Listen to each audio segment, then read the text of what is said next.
Surah AL Anbiya, Surah number 21.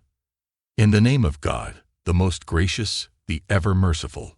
For people, their time of accountability has drawn near, and being negligent, they continue to show evasion. Whatever fresh reminder comes to them from their Lord, they listen to it while being engaged in amusement. Their hearts are heedless, and those unjust silently whisper to another, "What exactly is this person? He is only a mortal like you." Then are you mesmerized by his magic with your open eyes? At this, the messenger said, "What do they whisper to one another?" My Lord knows every word that is uttered in the heavens and the earth, and he hears and knows all. They do not merely call it magic. In fact, they have also said, "These are wayward dreams." In fact, also said, "He has fabricated this Quran from himself." In fact, this also, "He is a mere poet." So, if he is really a messenger, then let him bring a sign to us the way earlier messengers had been sent with signs. Whichever settlements we have destroyed, none before them professed faith after seeing such a sign. So will they profess faith. They say, "He is a human being like us." Before you also, whichever messenger we have sent from among human beings to whom we would send revelations. So ask the people of the reminder if you people do not know. We did not make such bodies of those messengers that they would not consume food, and they were also not ones who would live forever in the world. Then see that we fulfilled our promise with them, and saved them, and with them those we wanted, and we destroyed those who exceeded the limits. O people, we have revealed a book to you also which has your share of reminder. Then do you not understand how many cities we decimated which were being unjust to themselves, and after them raised other people? Then when they heard the sound of our torment, they immediately began running away from there. We said, "Do not run away now and return to your resources you were rejoicing in, and to your very houses which were your places of enjoyment, so that you may be questioned." They raised a hue and cry, "Alas, our misfortune! Indeed, it is we who were unjust." So they kept raising this hue and cry until we mowed them down as if they are ashes. We have not created the heavens and the earth and what is between them for amusement. If we wanted amusement, we would have arranged for it around ourselves. If this was our intention, certainly not. In fact, a day will come that we shall strike falsehood with the truth, and it shall break its head. Then you will see it annihilated at that very time. In reality, there is great devastation for you because of the words you say. To him belong what is in the heavens and the earth, and those who are in his presence, who you worship as his offspring. They do not desist from worshiping him, nor do they get tired. They keep extolling him day and night, never ceasing. Have they set up separate deities for the earth which bring it to life? Had there been other deities as well in the heavens and the earth besides God, both would have been devastated. So God, Master of the throne, is exalted from all what they say. Whatever he does, he is not answerable to anyone for it, and all these are answerable. Have they set up other deities besides God? Tell them, "Bring forth your proof." Here is the reminder of those who are with me, and the remainder of those also who were before me. No, none of them has any proof. In fact, most of them do not know the truth. For this reason, they are showing aversion. Whichever messengers we have sent before you, we only kept sending them this revelation. There is no deity except I. So, worship me only. They say, "The merciful God has children." He is exalted from this blame. Angels who these foolish regard to be daughters of God are not his children. In fact, they are favored servants. They never take the initiative in speaking to him and obey his directive. Whatever is in front of them and behind them is all known to him. They do not intercede for anyone except for whom God pleases and keep trembling with his awe. Whoever of them dare say, "I am a deity besides God," we shall punish him with hell. Thus do we punish the unjust. They ask for signs. Have these disbelievers not many a time seen that the heavens and the earth both are closed? Then we opened them, And we have created every living being with water of the heavens only. Will even then they shall not accept faith. And we have planted mountains in the earth, so that it may not tilt away with them. And in these mountains made passes as paths, so that people may find the way for themselves. And we have made the heavens a secure roof, and such are these people that they have turned away from its signs. In reality, it is He who made the night and the day and has created the sun and the moon. Each of them is moving in its path. They do not believe in you because you will also die one day. Before you too, O prophet, we never gave any mortal eternal life. So if you die, will they remain forever? In reality, each soul has to taste death, and they should not show pride on their status. We are trying you people through good and bad circumstances as a test, and one day you shall be returned to us alone. When these disbelievers look at you, they only make fun of you. They say, "So is this the one who degrades your deities?" And as for themselves, they even reject the merciful God's mention.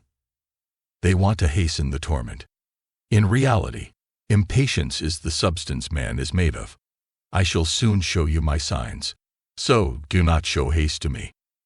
And they say, when will this promise be fulfilled, if you are truthful? Would that these disbelievers were aware of the time when they would not be able to shield their faces from the fire of hell, nor from their backs, and neither will they be helped from anywhere. This calamity will not come with a warning beforehand. In fact, it will suddenly descend on them and strike awe in them. Then neither will they be able to drive it away, nor will they be given respite. Before you also, O prophet, messengers have been mocked. Then those of them who mocked them were surrounded by that which they have been mocking. Ask them, if the same thing surrounds you, then who can protect you from the merciful God by the night and the day? No one. In fact, these people have turned away from the reminder of their Lord. Do these people have some other deities besides us who will save them? Certainly not. Neither will they be able to help themselves, nor can anyone support them against us. In fact, the real thing is that we provided means and resources of the world to them, and to their forefathers until a long period passed over them in this situation. Yet, are they not seeing that we are moving towards this land by diminishing its borders? Then will they alone remain dominant? Tell them, I am only warning you through revelation, but they are deaf, and the deaf do not listen to a call, O prophet, when they are warned. At this time, they are making demands while their own situation is that it is a fact that if even any flare of your Lord's torment touches them, they will call out, Alas, our misfortune! Indeed, we were the unjust. Tell them, on the day of judgment, we shall place the balance of justice. Then not the slightest injustice shall any soul suffer, and if a person has a deed of the size of even a mustard seed, we shall bring it forth. And we are sufficient to take account of people. We had given the Furqan to Moses and to Aaron, and a light, and a reminder for the God-fearing who fear their Lord without seeing Him and are afraid of the hereafter. Similarly, this Quran is also a blessed reminder that we have revealed. Then will you people only remain its rejectors.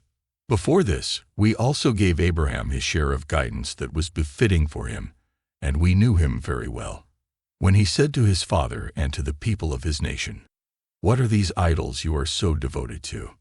They replied, We have found our forefathers worshipping them. He said, In reality, you and your forefathers both have remained in evident error. They asked, Have you brought to us something well thought of, or are you just jesting? He said, No, in fact, it is your Lord who is the Lord of the heavens and the earth who has created them, and I bear witness to it before you. Then he said in his heart, By God, when you turn and go away, I shall certainly play a trick with your idols. Thus, when they went away, Abraham smashed them all to pieces except for their one big one, so that they turned to it only. When they came and saw this state of their idols, they said, Who has done this with our idols? Surely he is very oppressive. People said, We had heard a youngster called Abraham say something bad to them. They said, Then bring him before everyone so that they too see." Thus Abraham was brought forth. So they asked Abraham, "Did you do this to our idols?" Abraham replied, "In fact, this chief of theirs must have done it. So ask them if they can speak." At this, they became a little attentive towards their inner selves, and said to one another, "In reality, it is you who are the oppressors." But then they dropped their heads and said, "You do know that they cannot speak." Abraham said, "Then do you worship those instead of God, who can neither benefit nor harm you? Shame on you, and on those you worship instead of God. Then do you not understand?"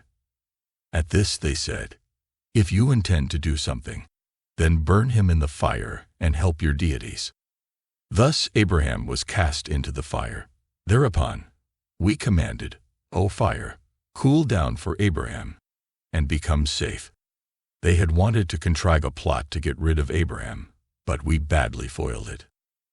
And we saved him and his nephew Lot, taking them to a land in which we had placed blessings for people. And as a reward for his sacrifices, we gave him Isaac and, in addition, Jacob also. And we made each of them righteous, and we bestowed leadership on them, so that they guided people of the world according to our direction, and sent them the directive of doing pious deeds, being diligent in the prayer and paying the zakah, and they were the ones who worshipped us. We had also granted Lot power and knowledge, and similarly had delivered him too from that settlement whose people were involved in abominable acts. In reality, they were a very wicked and dreadful people, and both in this world and the next we admitted him into our special mercy. Undoubtedly, he was among the righteous. We had dealt in the same way with Noah. Recall when, before all these people, he pleaded. So we accepted his prayer and delivered him and his people from a grave calamity, and to help him, took revenge from the people who had denied our revelations. Surely they were a very wicked people, so we drowned all of them. And we blessed David and Solomon with our favor as well. Recall when they were passing a judgment on the dispute of the cultivated land, when the goats of some people had barged into it at night, and we ourselves were observing this judgment of theirs. So we guided Solomon about the dispute, and we had blessed both with power and knowledge. And we had made the mountains and the birds sing together with David. They would glorify God with him, and it is we who are the ones who did this for them. And we had taught him the skill of a military attire for you, so that it may protect you in your battles. After receiving all these favors, he would express gratitude to his Lord. Then will you also become grateful in this way. And we had made strong winds subservient to Solomon, which would blow at his directive to a land in which we had placed blessings. And we were knowledgeable about everything. And we had also made subservient to him from among the devils who would dive down into the seas for him, and would do other errands as well, and we alone were holding them. And we had looked upon Job also with favor when he called out to his Lord, "I am in distress, and you are the most merciful among all the merciful." When he called out, we heard his call and delivered him of the hardship he was suffering, and restored to him his family too. In fact, as many more with them also from our special grace, and so that this is a reminder for those who worship God. And this same favor was bestowed upon Ishmael, Idris, and Du-el-Kifl also. All of these were among the steadfast. We admitted them into our mercy. Undoubtedly, they were among our pious people.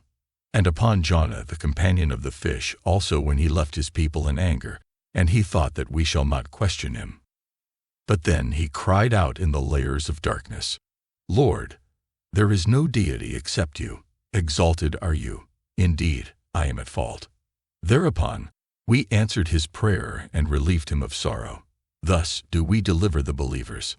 And upon Zacharias, also when he called out to his Lord, "My Lord, do not leave me alone, and you are the best of all heirs." Then we answered this prayer of his and blessed him with John, and made his wife favorable for him. Undoubtedly, these people would take the initiative in righteous deeds, and would call us in every state of hope and despair, and were submissive to us. And on that woman also who had kept herself chaste, So we blew into her our Spirit, and made her and her Son Jesus a sign for the people of the world.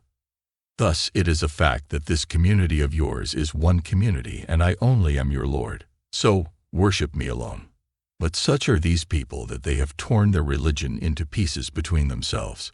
Do not care about them. All of them shall return to us. Then he who does righteous deeds and also has faith, his effort will not go waste. We are writing it for him. Now there is no need to go after these disbelievers, O prophet, because for whichever settlement we have destined destruction according to our law, it is forbidden for them to turn to the truth, because they shall never turn to it until that time arrives when Gog and Magog are let loose, and they launch an onslaught from every high place, and the true promise of the day of judgment draws near. Then all of a sudden these disbelievers stare in astonishment and cry out, "Woe be to us! We remained indifferent to it. In fact, we were unjust. You and your deities that you have been worshipping instead of God are now the firewood of hell. Whether you plead or implore, you shall certainly enter it." Had they really been deities, they would never have entered it. These worshippers and the worshipped all shall remain in it forever. Now the worshippers are to cry out in it, and such will be those who you worship that they will hear nothing in it. However, those who have been promised a good fate by us shall be kept away from it.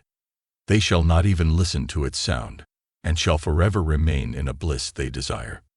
That great commotion shall not make them the slightest sorrowful, and the angels of God will heartily welcome them, and will say, "This is that day of yours which you would be promised of. That day when we shall roll up the sky the way pages are rolled up in a scroll. The way we began the first creation, in the same way, we shall do it again." This is a definite promise that we are responsible for. We are certain to do it.